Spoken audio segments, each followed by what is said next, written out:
प्रदोष काल भगवान देवाधिदेव महादेव माँ जगतजननी पार्वती जी के साथ में भ्रमण। देखिए, अगर प्रदोष का व्रत नहीं कर सकते, प्रदोष के दिन आप व्रत नहीं कर सकते, मान लो आपसे भूखा नहीं रहा जाए, प्रदोष का व्रत नहीं कर सकते, प्रदोष के दिन आप भूखे नहीं रह सकते, मंदिर भी नहीं जा सकते, दिया भी नहीं लगा सकते, तो शिव महापुराण की कथा कहती है कि प्रदोष के दिन, प्रदोष काल में अपने ही दरवाजे के पास देवाधिदेव महादेव का स्मरण कर लक्ष्मी की वृद्धि के, कार्य सिद्धि के, संपदा को प्राप्त करने के आप अपने ही दरवाजे के पास में एक दीप लगा सकते हैं। कौन से दिन? प्रदोष। उससे 1000 गुना शिवलिंग बल की प्राप्ति होती है।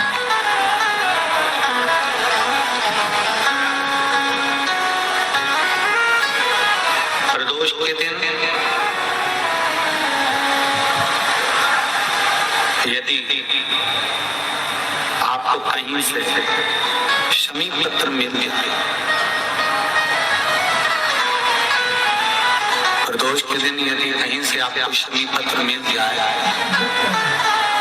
और प्रदोष काल में, प्रदोष का जो समय होता है, शाम का जो समय होता है प्रदोष का, 4 प्रदोष 5 प्रदोष आप कर देखिएगा कि आपका कोई काम है, कोई नौकरी के लिए आप अप्लाई कर रहे हैं, कोई समस्या बड़ी विकट आ गई है, कोई तकलीफ बड़ा गला पकड़ रहा है, कोई तकलीफ विकट आ गई है, कोई समस्या विकट आ गई है, प्रदोष के प्रदोष काल अगर एक शमी पत्र भी आप घर के शिवलिंग को, अब ये करने के लिए आपको मंदिर के शिवलिंग नहीं जाना, अपने घर में जो शिवलिंग, चाहे वो स्फटिक का हो, पारद का हो,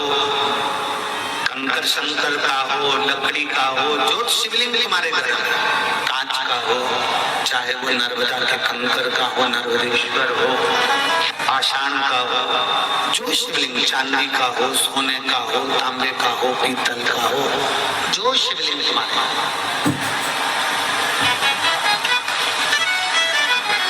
एक शमी पत्र यदि आप भगवान शंकर के शिवलिंग पर समर्पित कर रहे हो और उस शमी पत्र को उठाकर रात्रि को 9:15 की जो एक मुहूर्त होता है, एक समय होता है, जिस समय पर हम अपने मन की बात भगवान शंकर को कहते हैं, पूर्व में भी इसका वर्णन हम कर चुके हैं कथाओं। उस 9:15 पर वो शमी पत्र को उठाकर एक कागज में, एक कटोरी में उसको रख देता है। 4 या 5 प्रदोष के उस शमी पत्र को अपने पास में रखिए और जिस कार्य के लिए जा रहे हो उसको जेब में ऊपर के भाग में उसको रखकर लेकर जाइए, आपका वो कार्य सफल होकर ही रहेगा, रुक नहीं सकता। उस शमी पत्र में इतना बल होता है, प्रदोष का जो शमी पत्र होता है वो बड़ा बलवान होता है, बड़ा एक पत्र। 2 चीजें बड़ा स्मरण में रखिएगा। एक बैसाख महीने में मट्टी के पात्र का जल, जब बैसाख का महीना आया ना, जितने यहाँ बैठे और जितने आस्था चैनल पर सुन रहे हो, जितने फेसबुक यूट्यूब पर कथा श्रवण कर रहे हैं, जितने मोबाइलों पर देख रहे हैं, प्रयास करना बैसाख के महीने में मिट्टी के पात्र में जो रात्रि भर जल रखा हो, मिट्टी के पात्र में, अगर आपके पास में घड़ा हो, अंडा हो, नी हो, तो दिया हो, दीपक हो, कुल्हड़ हो, कोई भी तुम्हारे पास में जो मिट्टी का पात्र, उसमें जल भरना। वो जल बैसाख के महीने के किसी भी सोमवार के दिन, किसी भी सोमवार के दिन, बैसाख महीने में या किसी प्रदोष के दिन या बैसाख महीने के शिवरात्रि के दिन, मिट्टी के पात्र का जल अपने घर के प्रत्येक व्यक्ति का स्पर्श करा, उस मिट्टी के पात्र के जल को तांबे के पात्र में डाल लीजिए और घर के प्रत्येक व्यक्ति का स्पर्श करा लीजिए और शंकर भगवान कुंद कैश्वर महादेव के नाम से समर्पित करिए। प्रश्न मारे। कभी जीवन में पीछे पलट कर देखने की जरूरत नहीं पड़ेगी, आप उन्नति की सीढ़ी की ओर बढ़ते चले जाओ। किसी भी प्रदोष के दिन, प्रदोष काल में एक बार लगा दे, उसके बाद में अपनी कामना कर कर बेलपत्री एक छोटा सा उपाय अवश्य करिए। अगर बच्चे कोई एग्जाम में बैठ रहे हैं या कंपटीशन एग्जाम है या नौकरी के लिए अप्लाई कर रहे हो, मान लो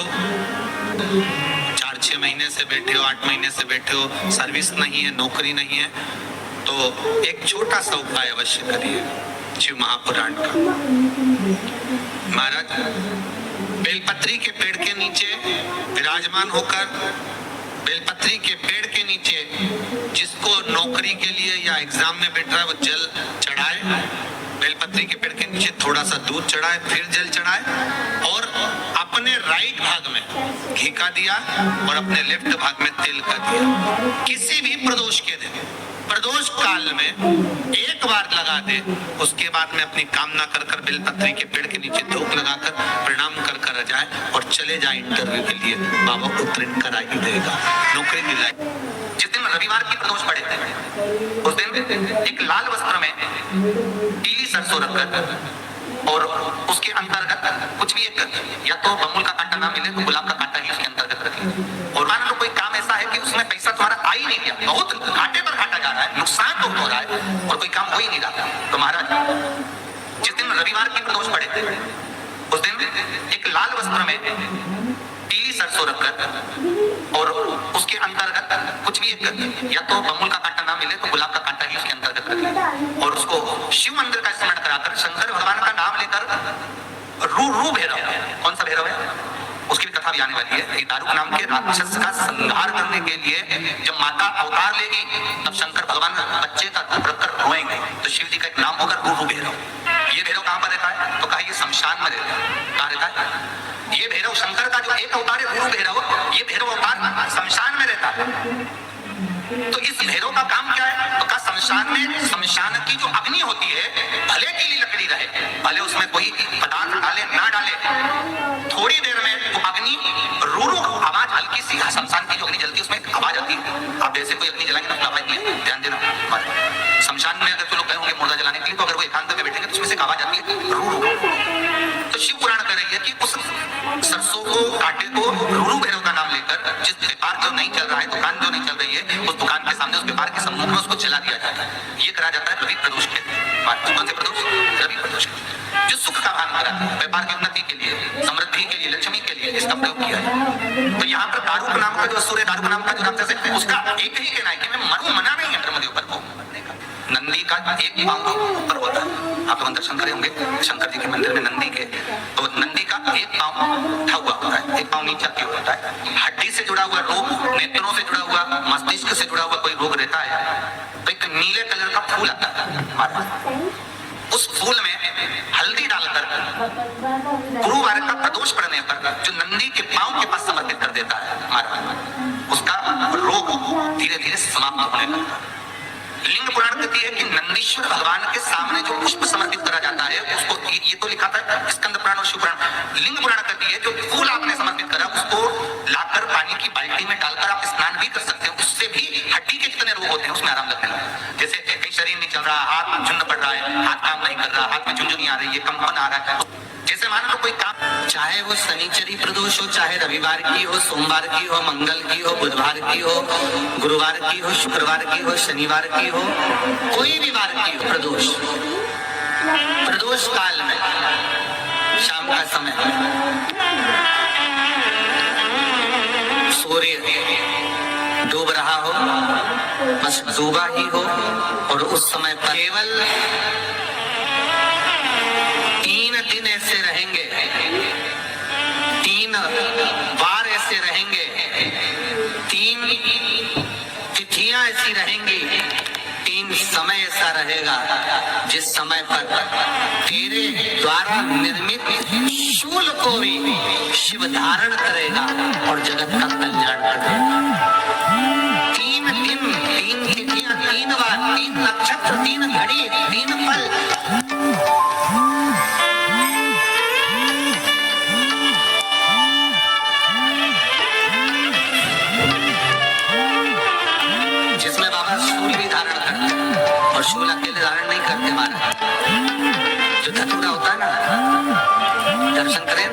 कांटे कांटे सा होता है धतूरा, तो धतूरे के साथ में बाबा शूल धारण करते हैं, बेलपत्री के शूल को। ये बहुत बहुत आनंदमय कथा है महाराज